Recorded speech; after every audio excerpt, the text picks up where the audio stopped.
बिस्मिल्लाहिर्रहमानिर्रहीम। अस्सलाम वालेकुम। शुरू अल्लाह के पाक नाम से जो बड़ा मेहरबान और नहायत रहम वाला है। उम्मीद है आप सब लोग अपने अपने घर में खुश आबाद होंगे। आज आप लोगों के लिए मैं अपने किचन में लेकर आई हूँ दिल की ताकत का ख़जाना। आज बनाएंगे क़ुरबानी का मुरब्बा जिसके के बेहद फ़ायदे हैं, जो आप घर में बना के रख लें। जैसे कि आपको मालूम है कि आजकल क़ुरबानी का सीज़न है, तो बस इसी सीज़न से फ़ायदा उठाते हुए हम आज की अपनी रेसिपी रेडी करेंगे। तो चलिए अल्लाह का नाम लेकर रेसिपी स्टार्ट करते हैं। बिस्मिल्लाहिर्रहमानिर्रहीम। सबसे पहले मैंने यहाँ पर 1 गिलास पानी लिया है, उसे अपनी कढ़ाई में ऐड करेंगे और साथ में मैं 1 से 1.5 कप चीनी का ऐड करूँगी और इसे अच्छे से मेल्ट करेंगे।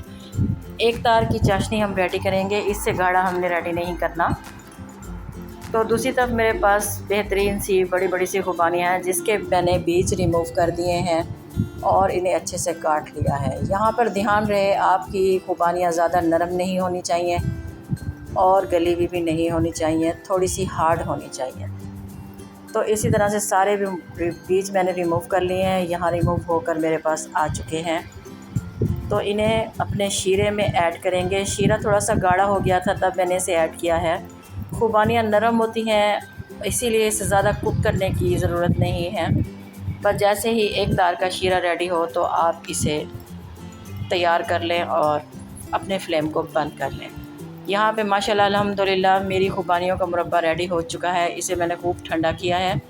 ठंडा करने के बाद कुछ इस शक्ल का निकल के आया है और खाने में तो बहुत ही मज़ेदार है, टेस्टी है। जब भी आपको वीकनेस फ़ील हो तो आप डेली में 1-2 खुबानी का मुरब्बा आप दिन में यूज़ कर सकते हैं।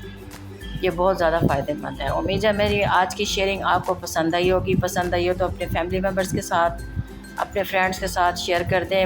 आप लोगों की तरफ से ये एक छोटा सा इनाम होता है हमारी मेहनत का।